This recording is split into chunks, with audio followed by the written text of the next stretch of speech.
નમસ્કાર મિત્રો, અક્ષર અકાદમીના online platform પર હું પ્રોફેસર ડૉક્ટર બી.સી. રાઠોડ આપનું સ્વાગત કરું છું.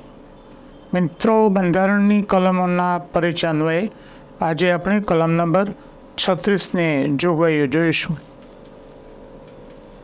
મિત્રો, કલમ નંબર 36 એટલે કે આ જે બંધારણનો ચોથો ભાગ છે તે છે રાજનીતિના માર્ગદર્શક સિદ્ધાંતો. અને અહીંયા કલમ નંબર જે 36 છે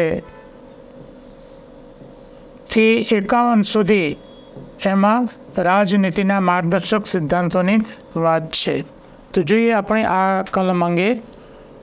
રાજનીતિના માર્ગદર્શક સિદ્ધાંતો એ આયર્લેન્ડના બંધારણમાંથી લેવામાં આવ્યા છે.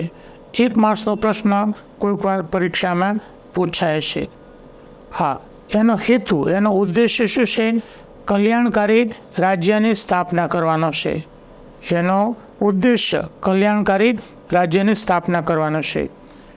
હવે એના લક્ષણો જોઈએ તો આ માત્ર ભલામણ સ્વરૂપ છે કે રાજ્ય સરકારને એ પ્રકારની ભલામણ કરી શકાય, આદેશ ન આપી શકાય. બીજું, એ હકારાત્મક પ્રકૃતિ ધરાવે છે.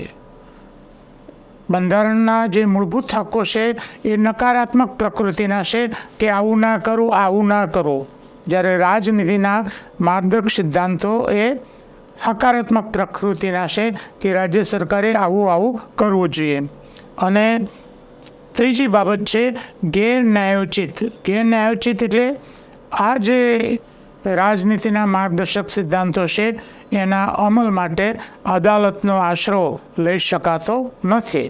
બંધારણમાં મૂળભૂત હક્કોમાં આપણે અદાલતનો આશરો લઈ શકીએ છીએ, આમાં અદાલતનો આશરો લઈ શકાતો નથી. હવે કલમ નંબર 36ની વિગતો જોઈએ તો કલમ નંબર 36માં રાજ્યની વ્યાખ્યા આપવામાં આવી છે. આ વ્યાખ્યા મુજબ આ ભાગમાં સંદર્ભથી અન્યથા અપેક્ષિત ન હોય તો રાજ્યની વ્યાખ્યા અનુચ્છેદ નંબર 12 મુજબ. આપણે કલમ નંબર 12માં બંધારણના જે આપણા બંધારણીય મૂળભૂત હક્કો છે એ વખતે એની વ્યાખ્યા જોઈ હતી.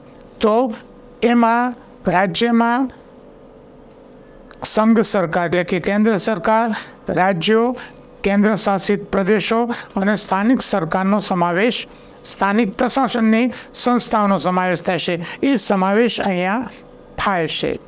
મિત્રો, અમારા બીજા 2 પુસ્તકો છે બંધારણ અંગેના, ભારતનું બંધારણ અને રાજ્ય વ્યવસ્થા, વન લાઇનર અને MCQ છે. ક્લાસ 3 માટે, કોન્સ્ટેબલ માટે ખૂબ જ ઉપયોગી એવું પુસ્તક છે. ડિટેલમાં સ્ટડી માટે અમારું પુસ્તક છે ભારતનું બંધારણ અને રાજ્ય વ્યવસ્થા. આ ઉપરાંત તમારી 2 ટેલિગ્રામ ચેનલ છે, બી.સી. રાઠોડ કરંટ અફેર્સ, જેમાં રોજેરોજનો કરંટ અફેર્સ ઉપરાંત 10થી 15 જેટલી પોસ્ટ મૂકવામાં આવે છે. 1-2 ફ્રી વિડીયો મૂકવામાં આવે છે અને માસિક કરંટ એમાં મૂકવામાં આવે છે.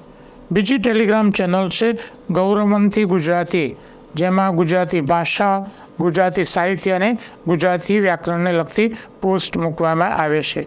હજુ સુધી જો તમે અમારી આ બંને ટેલિગ્રામ ચેનલમાં જોડાયા ન હોય તો એમાં સામેલ થઈ જશો. વધુમાં આજનો આ વિડીયો આપને પસંદ આવ્યો હોય તો લાઈક કરીને શેર કરવાનું ભૂલતા નહીં. અને હજુ સુધી જો તમે અમારી આ યુટ્યુબ ચેનલમાં જોડાયા ન હોય તો તેમાં જોડાઈ જશો.